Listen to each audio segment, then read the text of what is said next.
আমরা আমাদের আজকের যে লাইভ ক্লাস, আজকে লাইভ ক্লাসে শিখবো দশমিক থেকে বাইনারি, দশমিক থেকে অক্টাল, দশমিক থেকে হেক্সাডেসিমাল। এগুলার একটা অঙ্ক যদি বুঝো তাহলে অটোমেটিক তুমি তিনটা অঙ্কই একই নিয়ম করে ফেলতে পারবা। তো এক্ষেত্রে একটা জিনিস দেখো, আমি আগে থেকে বলে রাখি, আমাদের এই যে সংখ্যা পদ্ধতির যে দশমিক যে 10টা আছে, এই 10 বেসটা কখনো গুণও করে না, ভাগও করে না, কোনো কাজ করে না, অলস্য। অন্য যে বেসগুলো থাকে ওইগুলো কাজ করে। আরেকটা জিনিস মনে রাখতে হবে, এই দশমিক থেকে বাইনারি, দশমিক থেকে অক্টাল, দশমিক থেকে হেক্সাডেসিমালের অঙ্কে ভাগ হয়। কি হয়? ভাগ। এখন নিয়মটা কি বুঝো? সর্বপ্রথম কথা হলো, তোমাকে দশমিকে যে সংখ্যাটা দিবে ওইটাকে অন্য যে সংখ্যাই নিতে বলুক না কেন, যে অন্য যে সংখ্যাই নিতে বলবে ওই সংখ্যার একটা বেস থাকবে। এখন এই বেসটা দেখো, আমরা আগে অক্টালে অঙ্কটা শিখি, আমরা এখন অক্টালে যাচ্ছি। অক্টালের বেস কত? 8। অন্য যে বেসটা থাকবে ওইটা দ্বারা দশমিকে যে সংখ্যাটা দিচ্ছে ওইটাকে ভাগ দিব। কথাটা বুঝি? দশমিকে আমাকে যে সংখ্যাটা দিচ্ছে ওই সংখ্যাকে আমি অন্য যে সংখ্যায় যাচ্ছি ওই সংখ্যার যে বেসটা থাকবে ওই বেসটা দিয়ে ভাগ দেব। ঠিক আছে? তখন 8 ভাগ 95। কথা বুঝো আগে অঙ্ক দেখো, 8 ভাগ 95। আমরা যদি ভাগ দিই 8 ভাগ 95 কত হয়? 8 11 88, বিয়োগ করলে কত? 7। এক্ষেত্রে দেখো 11টা আমার ভাগফল, 11টা আমার কি ভাগফল, আর 7টা আমার কি ভাগশেষ। এখন প্রথম কথা, আমাদের এই যে ভাগফল এবং ভাগশেষ এই কথাটা সম্পর্কে একটু বুঝি। সর্বপ্রথম বলছে দশমিকে যে সংখ্যাটা থাকতেছে ওইটাকে আমরা অন্য যে সংখ্যায় যাব তার যে বেস দিয়ে ভাগ করব। আমরা ভাগ করে ফেললাম, ভাগ করে পাইলাম ভাগফল এবং ভাগশেষ। এরপরে নিয়মে কি বলতেছে দেখো, এই যে ভাগ করার পর কি করার পর, ভাগ করার পর ভাগফলটা নিচে, মানে এই বরাবর ভাগফলটা কোথায় বসবে? নিচে, এবং ভাগশেষটাকে ডানে লিখতে হবে। ভাগশেষটাকে কোথায় লিখতে হবে? ডানে। এখন দেখো তোমার ভাগফল কত? 11। এই 11টাকে নিচে লিখবা। ভাগশেষ কত? 7। এই 7টাকে নিচে লিখবা। এইটা দেখো থেকে বুঝায়। আমরা অনেকে এটাকে মাইনাস মনে করি। এটাকে আমরা দশমিক মাইনাস অক্টাল করতেছি না, আমরা দশমিক থেকে অক্টাল করতেছি। এই চিহ্নটা থেকে বুঝায়। কি বুঝায়? থেকে। এখন একটা জিনিস মনে রাখবা, আমরা এরকম প্রতিবার ভাগ করে করে যেই ভাগশেষগুলো পাবো এই ভাগশেষগুলোকে আমরা এদিকে কি রাখবো? মজুদ রাখবো। ঠিক আছে? এটাকে কি রাখবো?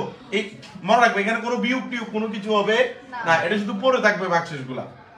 তো সর্বপ্রথম কথাটা কি ছিল? দশমিকে যে সংখ্যাটা ছিল এটাকে অন্য সংখ্যায় যে সংখ্যা নিয়েছি তার বেস দিয়ে ভাগ করবো। ভাগ করার পর ভাগফলকে নিচে এবং ভাগশেষকে ডানে লিখবো। আমরা ম্যাক্সিমাম যারা দুর্বল স্টুডেন্ট তাদের এই জায়গাটায় গিয়ে প্রবলেম বাস। প্রবলেমটা কি হয়? আমরা যাই ক্যালকুলেটরে গিয়ে আমরা ভাগ দিই 95 ভাগ 8, উত্তর আসে 11.875। কোনটা ভাগফল কোনটা ভাগশেষ বুঝি না।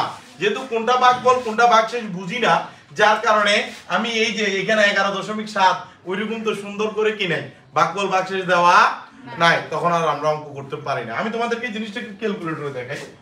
একটা জিনিস দেখো, এই যে আমরা যখন এরকম ক্যালকুলেটরে ভাগ দিব 95 ভাগ 8, উত্তর কত আসছে? 11.875। দেখো তো এখানে ভাগফল আর ভাগশেষ পাই না। ফলাফল কি? আমরা ম্যাক্সিমাম যারা মিডল কাতারের স্টুডেন্ট বা দুর্বল স্টুডেন্ট অপেক্ষাকৃত তারা এই ক্ষেত্রে আর অঙ্কটা কন্টিনিউ করতে পারি না, অনেকে ভাগশেষটা বের করতে পারেন। আমি তোমাদেরকে বলি, আমি ভালো করে জানি তোমরা ম্যাক্সিমাম যারা অঙ্কে, যেহেতু আমরা ভৌগোলিক ভাবেই এই অঞ্চলের মানুষ অঙ্কে কিছুটা দুর্বল, ঠিক আছে? তো যার কারণে মনে করো এরকম ভাগ করাগুলো আমরা পাই স্টুডেন্টে ভুলে গেছি। তো আমরা তো ক্যালকুলেটরের উপর এখন পুরোপুরি নির্ভর, ঠিক আছে? তো যার কারণে এই যে 11.875 আসলে এটাকে আর বের করতে পারি না। এখন এই ক্ষেত্রে টেকনিকটাকে বুঝো। পয়েন্টের আগে, কিসের আগে? এই যে পয়েন্টটা দেখতেছো না, পয়েন্টের আগে যে সংখ্যা এটা হলো ভাগফল, এটা হলো কি? তাহলে ভাগশেষটা কি? এই 0.875 দিছে না, এই পয়েন্টের পর যে সংখ্যাটা আসবে এই 0.875, এইটাকে আগে তুমি কত দিয়ে ভাগ দিছিলা? 8 দিয়ে না, 8 দিয়ে গুণ দিবা, তাহলে পেয়ে যাবো ভাগশেষ 7। দেখো এই যে 0.875 এটাকে আমরা কত দিয়ে গুণ দিলাম? 8, পেয়ে গেলাম কত? 7। ঠিক আছে? কি করলাম? সর্বপ্রথম পয়েন্টের আগে যেটা ছিল এটা আমার কি? ভাগফল, আর পয়েন্টের পরে যে সংখ্যাটা ছিল ওইটাকে আমি আগে 8 দিয়ে ভাগ দিছি না, 8 দিয়ে গুণ দিছি। যদি 16 দিয়ে ভাগ দিতাম 16 দিয়ে গুণ দিতাম, যদি 2 দিয়ে ভাগ দিতাম 2 দিয়ে গুণ করতাম। ঠিক আছে? তাহলে আমার কি অঙ্কর ভাগফল ভাগশেষ বের করতে পারবো? এভাবে করতে পারি না পারি ওটা দেখার বিষয় না। তাহলে বের করতে পারবো কিনা? আর বের করতে পারলে ভাগফলটাকে নিচে লিখবো, ভাগশেষটাকে কোথায় লিখবো? ডানে। এরপরে নিয়মে কি বলছে দেখো, এরপরে নিয়মে বলতেছে তুমি ভাগফল ভাগশেষ বের করতে পারলে। আচ্ছা ভাগফল ভাগশেষ নিয়ে আরেকটু বলে রাখি, তুমি এরকম হবে 16 ভাগ 8 দিবা, উত্তর আসবে 2, তাহলে ভাগফল কত ভাগশেষ কত? এই যে সংখ্যাটা আসছে এটাই ভাগফল, আর পিছনে পয়েন্ট নাই মানে ভাগশেষ 0। যে সংখ্যাটা আসছে ওটা কি ভাগফল, আর যেহেতু পিছনে কোনো কিছু আমার আসে নাই এই জায়গাটায়, তার মানে ভাগশেষ কত? 0। এই কথাটা মনে থাকবে তো? মনে থাকবে ভাগফল ভাগশেষ নিয়ে যে ঝামেলাটা। এরপরে নিয়ম কি কথা বুঝো, তার মানে আমি বুঝতে পারছি, ধরে নিতে পারি তোমরা ভাগফল ভাগশেষ নিয়ে কনফিউজ হবা না। এর সর্বপ্রথম কি বলছে, দশমিকে যে সংখ্যাটা থাকবে ওইটাকে আমরা অন্য যে সংখ্যা যাবো তার বেসটা দিয়ে ভাগ করার পর ভাগফল নিচে ভাগশেষ ডানে। এরপরে কি বলতেছে দেখো, এই যে ভাগ করা প্রক্রিয়া এটা ততক্ষণ পর্যন্ত চলবে যতক্ষণ পর্যন্ত না এই ভাগফলটা 0 হয়। মানে এই যে তুমি ভাগ করে ভাগফলটা নিচে ভাগশেষটা ডানে এটা লিখতেছো, এই ভাগ করার প্রক্রিয়াটা ততক্ষণ পর্যন্ত চলবে যতক্ষণ এই ভাগফলটা 0 হয়। মানে তুমি বারবার ভাগফলটাকে ভাগ করে দিতে হবে ওই সংখ্যাটা দিয়ে, বেসটা দিয়ে, কতক্ষণ পর্যন্ত 0 না হওয়া পর্যন্ত। এবার দেখো আমরা 8 দিয়ে 11 কে ভাগ দিব, 8 ভাগ 11, সরি 11 ভাগ 8 কত আসলো? 1.37। আমরা বলছি পয়েন্টের আগে একটা ভাগফল, তাহলে এই 1টা হলো ভাগফল, ঠিক না? ভাগশেষ কত জানি না, 0.375 কে এখন 8 দিয়ে গুণ দেব, কত আসে? 3। এই 3 হলো ভাগশেষ, বুঝতে পারছি? এবার দেখো আমার 8 দিয়ে কত কে ভাগ? 1।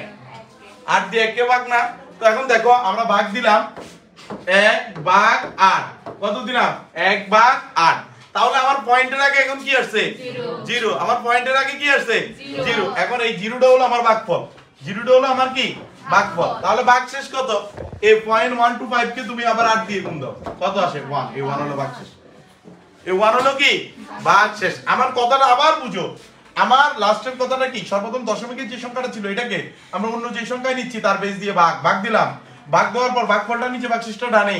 আর এই যে ভাগ করার প্রক্রিয়া ততক্ষণ পর্যন্ত চলছে যতক্ষণ না ভাগফল কি হয়?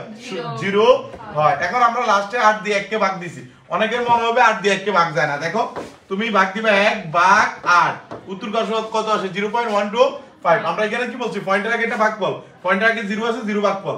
এবার 0.125 এটা ভাগশেষ বের করতে পারি না, ওইটাকে 8 দিয়ে গুণ দিলে কত চলে আসে? 1। এই 1 হলো ভাগশেষ, বুঝতে পারছি? এখন এই ক্ষেত্রে একটা জিনিস মনে রাখিও, ওই জিনিসটা হলো আমাদেরকে স্যাররা যেটা শর্টকাট বলে দেয়।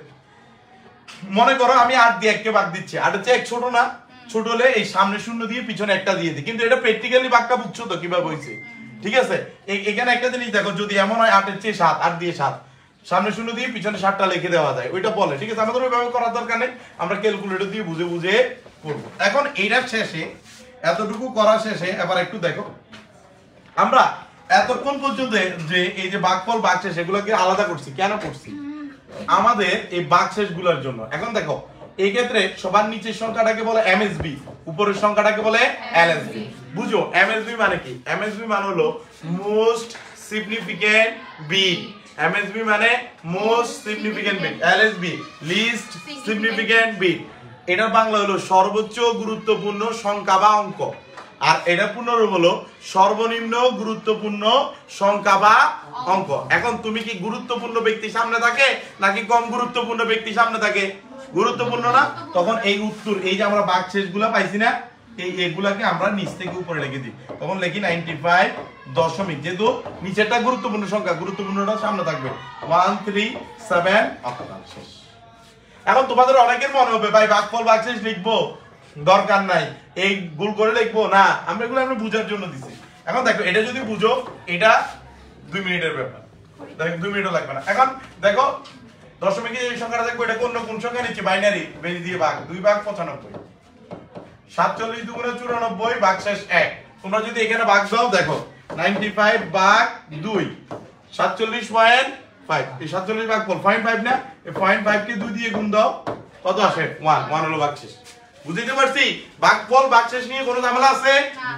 এরপর দেখো আমরা আবার ভাগ দিব, 23 দুগুণ 46, ভাগশেষ 1, আবার ভাগ দাও, 11 দুগুণ 22, ভাগশেষ 1, 2 দিয়ে ভাগ দিচ্ছি, 5 দুগুণ 10, ভাগশেষ 1, 2 দিয়ে ভাগ দিলে 2 দুগুণা 4 ভাগশেষ 1 দেখো 2 দিয়ে 2 কে ভাগ এই জিনিসটা দেখো 2 ভাগ 2 উত্তর কত আসছে 1 না পিছনে কোনো পয়েন্ট আসছে না তখন এই 1টা ভাগফল আর কিছু আসে নাই মানে ভাগশেষ 0 বুঝাইতে পারছি এই জায়গাটা এবার 8 দিয়ে আমরা কতকে ভাগ দিব সরি 2 দিয়ে কতকে ভাগ দিব 1 কে না 2 এর চেয়ে 1 কি ছোট না ছোট হলে আমরা সামনে 0 দিয়ে পিছনে একটা দিয়ে দিই আর তুমি চাইলে এখানে ভাগ করেও দেখতে পারবা 1 ভাগ 2 উত্তর আসবে 0.5 0 ভাগফল এবার 0.5 কে 2 দিয়ে গুণ দিলে চলে আসবে 1 ভাগশেষ তাহলে এই ভাগফল ভাগশেষ সংক্রান্ত ঝামেলা কি আমরা বুঝছি এই বুঝলে দেখো সবার নিচেরটাকে আমরা বলি এমএসবি সবার নিচেরটাকে কি বলি এমএসবি উপরটাকে বলি এলএসবি তখন দেখো সুতরাং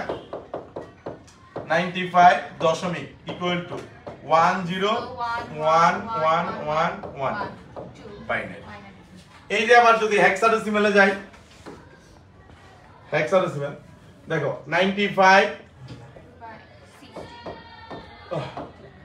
ভাগ দিলে দেখো 95 ভাগ 16 কত আসে দেখো 5.9375 ঠিক না 5 হলো ভাগফল এবার দেখো এই পয়েন্ট 9375 ইনটু 16 কত আসছে 15 এই 15 হলো ভাগশেষ বুঝতে পারছি ভাগফল ভাগশেষ বের করতে পারবো এবার দেখো 16 এর চেয়ে 5 কি ছোট না ছোট হলে আমরা সামনে শূন্য দিয়ে এখানে যে সংখ্যাটা থাকে এটা লিখে দিই আর না হলে তুমি ওইভাবে ক্যালকুলেটরে ভাগ করে দেখতে পারো এখন হেক্সাডেসিমালের অঙ্ক করতে গেলে একটা কথা অলওয়েজ আমাদের নোট রাখতে হয় ওইটা হলো ইংরেজি অক্ষর আসলে সরি 10 এর উপরে মান আসলে তার যে ইংরেজি মান ওই ইংরেজি মানটা আমাদের অঙ্কের ভিতর কি করে দিতে হয় লিখে দিতে হয় তখন এই যে আমাদের আসছে কত 15 মানে কি f না এই তখন আমাদের এটা পাশে লিখে দিতে হবে f তখন নিচেরটাকে আমরা কি বলি এমএসবি উপরটাকে কি বলি এলএসবি দেখো সুতরাং 95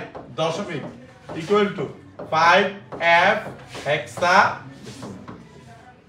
দেখো এটা হলো পূর্ণ সংখ্যার নিয়ম এটা কিসের নিয়ম দেখো দশমিক থেকে বাইনারি দশমিক থেকে অক্টাল দশমিক থেকে হেক্সাডেসিমাল এই তিনটা অঙ্ক এটা আমাদের কোন নিয়ম পূর্ণ সংখ্যা নিয়ম ঠিক আছে এখন দেখো এই পূর্ণ সংখ্যার পর আমরা যদি এটার ভগ্নাংশে যাই দেখো এই অঙ্কের পূর্ণ সংখ্যার ক্ষেত্রে ভাগ হয় কিন্তু ভগ্নাংশের ক্ষেত্রে হয় গুণ ভগ্নাংশের ক্ষেত্রে কি হয় গুণ আসো আমরা এখন ভগ্নাংশের অঙ্কতে যাব দেখো এখানে আমরা ভগ্নাংশের অঙ্ক তিনটা দিয়ে রাখছি ঠিক আছে আগে কথা বুঝো সর্বপ্রথম কথা হলো আমাদেরকে এরকম গুণ দিবে ভগ্নাংশে দশমিক থেকে বাইনারি অক্টাল হেক্সাডেসিমাল নিয়মটা কি বুঝো সর্বপ্রথম এখানে তোমাকে দশমিকের যে সংখ্যাটা দিবে এটাকে তুমি অন্য বাইনারিতে নিলে 2 অক্টালে নিলে 8 হেক্সাডেসিমালে নিলে 16 তার যে বেস আছে বেস দিয়ে গুণ দিবা তো গুণ দিলে কি হয় দেখো 25 ইনটু 2 তুমি যদি গুণ দাও আমার ক্যালকুলেটরটা দেখো দেখো আমরা যদি গুণ দিই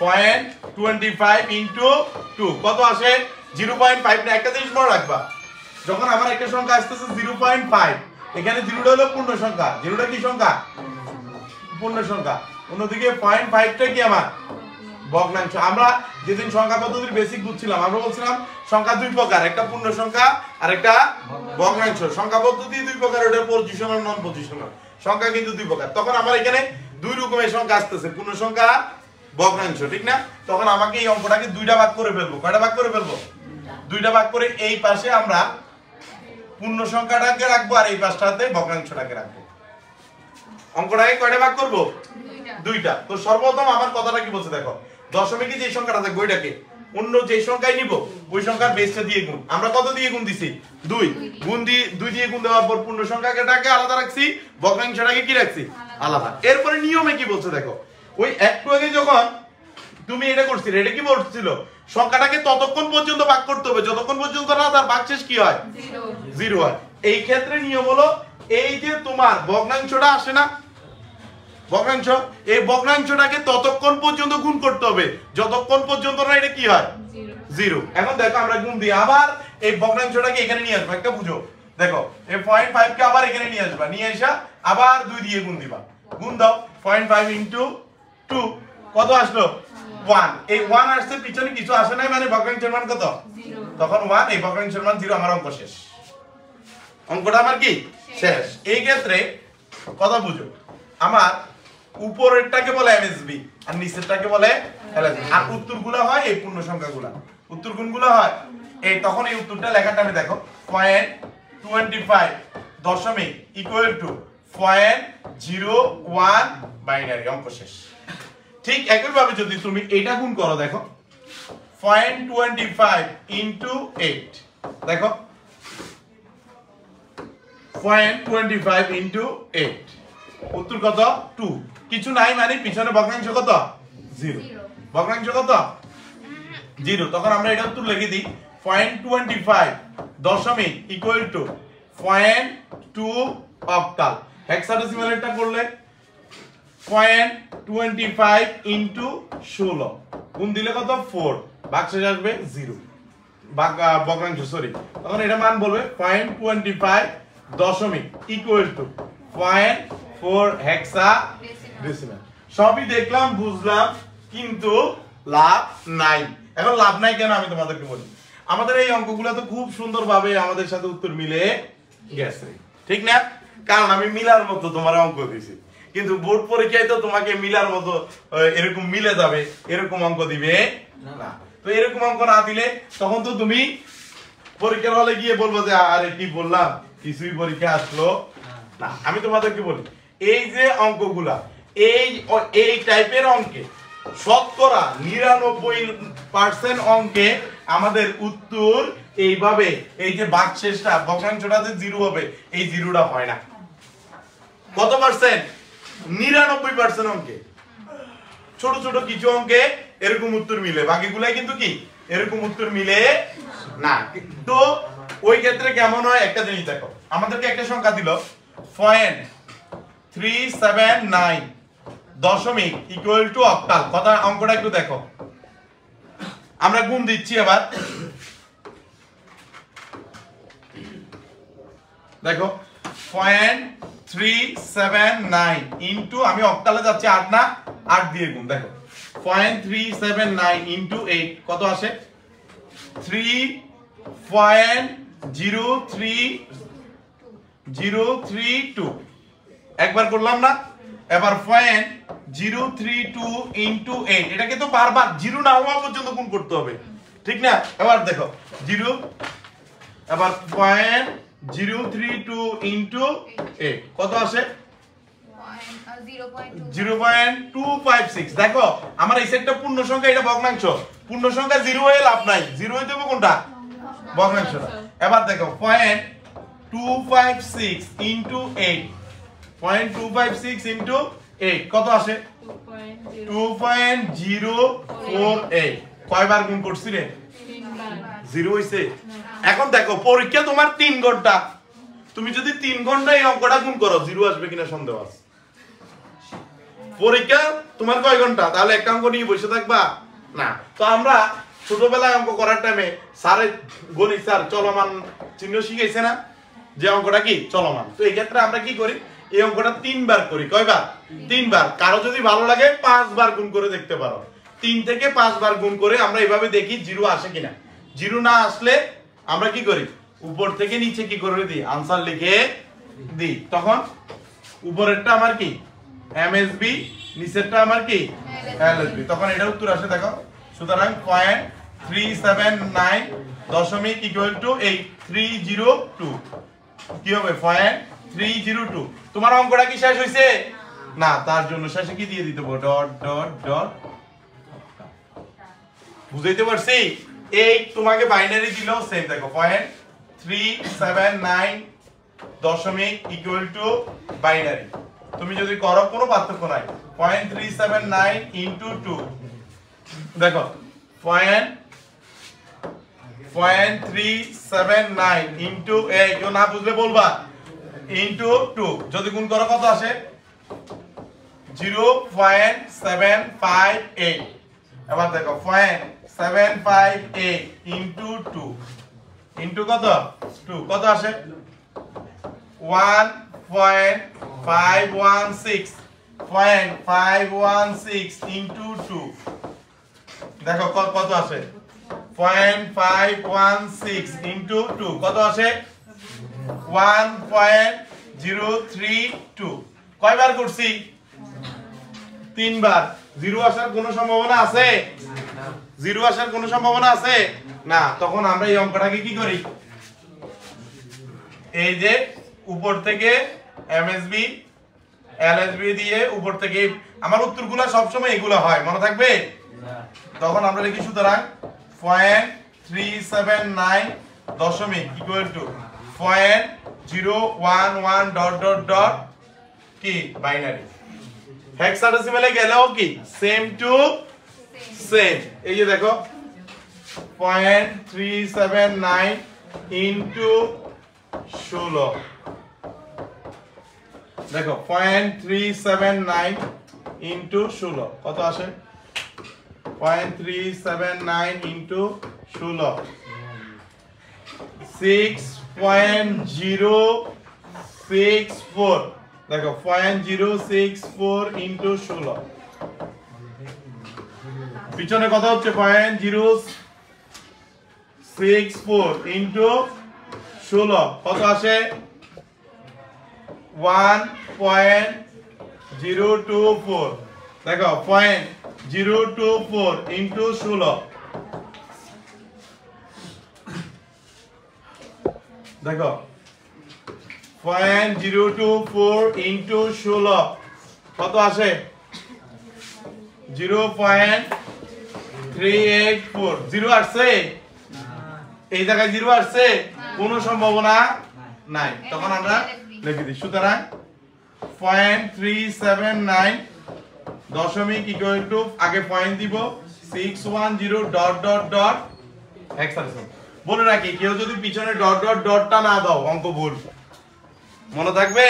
এই ডট ডট ডটটা আবার উত্তরের সামনে যদি পয়েন্ট না দাও। এখন দেখো আমাদের এই ভগ্নাংশের ক্ষেত্রে যদি অঙ্ক, এই ভগ্নাংশের অঙ্কটা মনে রাখবা, এই সাইডটা আমার পূর্ণ সংখ্যা, এটা আমার কি সংখ্যা?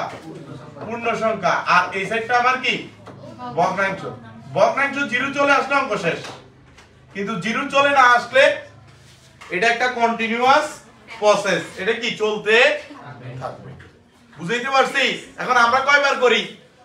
3 বার। তোমার যদি চাও তুমি 100 বারও করতে পারো, 5 বারও করতে পারো, এটা তোমার ইচ্ছা। জিরো না হওয়া পর্যন্ত করার অধিকার তোমার আছে, ঠিক আছে?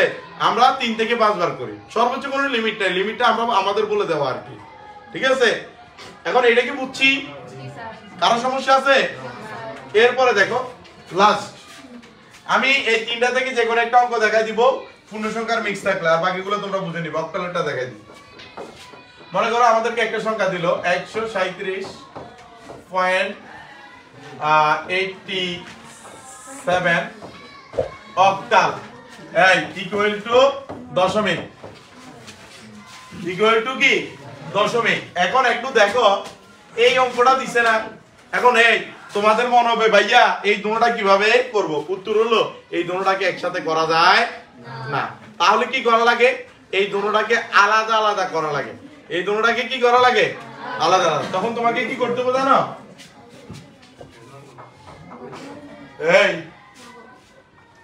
দেখো সুতরাং 137 অক্টাল, এটাকে তুমি আলাদাভাবে দশমিকে নিতে হবে, এবং 0.87 দশমিক এইটাকেও তোমাকে আলাদাভাবে অক্টালে নিতে হবে। এরপরে উত্তর দুটোটাকে কি করতে হবে? একসাথে করতে হবে। তো এটা যদি করো তখন কি হয় একটু দেখো। আমরা যদি এটা করি, সর্বপ্রথম এই সরি একটা জিনিস ভুল হয়েছে আমাদের, আমরা দশমিক থেকে অক্টালে যাব, ঠিক আছে? দেখো তখন এই দশমিকে যে সংখ্যাটা থাকবে ওইটাকে অন্য সংখ্যার বেস দিয়ে ভাগ দিব না, তখন 8 ভাগ 137 দিলে কি আসে দেখি? 137 ভাগ 8 কত আসে? 17.125। দেখো 0.125 ইনটু 8 কত আসে? 1। এই 1 হলো ভাগশেষ। 8 দিয়ে ভাগ দিলে 8 দুগুণা 16, ভাগশেষ 1। 8 এর চেয়ে কি 2 ছোট না? সামনে 0 পিছনে 2। তখন সবার নিচেরটাকে আমরা কি বলি? এমএসবি, উপরটাকে কি বলি? এলএসবি। তখন আমরা এটাকে লিখি সুতরাং 137 দশমিক ইকুয়াল টু 2 1 1 অক্টাল, এই যে এটা বের হয়ে গেল। এবার এটাও সেম ভাবে যদি আমরা করি, দেখো 0.87 ইনটু কত দিয়ে গুণ 8, দেখো 0.87 ইনটু 8 কত আসে 6.96। এবার দেখো 0.96 ইনটু 8, দেখো 0.96 ইনটু 8 কত আসে 7.68। এবার দেখো 0.68 ইনটু 8 কত আসে 5.44। 5.44 কয়বার করছি 3 বার। জিরো আসার কোনো সম্ভাবনা আছে? আছে কোনো? না, কোনো সম্ভাবনা নাই। তো এই ক্ষেত্রে আমরা কি করি, সবার উপরেরটাকে এমএসবি, নিচেরটাকে কি বলে এলএসবি। তখন আমরা এই উত্তরটাকে লিখি সুতরাং 0.87 দশমিক equal to 0.675 dot dot dot octal. এখন দেখো আমরা দোনোটাকে আলাদা আলাদা করছি না, আলাদা আলাদা করে উত্তর দোনোটাকে কি করে দেওয়া লাগে একসাথে। তখন আমরা এটাকে লিখি সুতরাং 137.87 অক্টাল, সো দশমিক equal to 211.675 dot dot dot octal. দেখো তো বুঝছো কিনা? দেখো এখানে ওই আগের দোনোটা মিলে কি হয়, আমাদের অঙ্কটা হয়। ওর নিজস্ব কি নাই, কোনো কিছু নাই, বুঝতে পারছো? এখন দেখো আমরা আজকের অঙ্ক কি দেখলাম, পূর্ণ সংখ্যা ভগ্নাংশ মিক্স, ঠিক আছে। তারপর পূর্ণ সংখ্যাটা ভগ্নাংশটা, পূর্ণ সংখ্যাটাতে কি হয় ভাগ হয়, ভগ্নাংশটাতে গুণ হয়। ঠিক আছে, আজকের ক্লাস এই পর্যন্তই, সবাইকে ধন্যবাদ।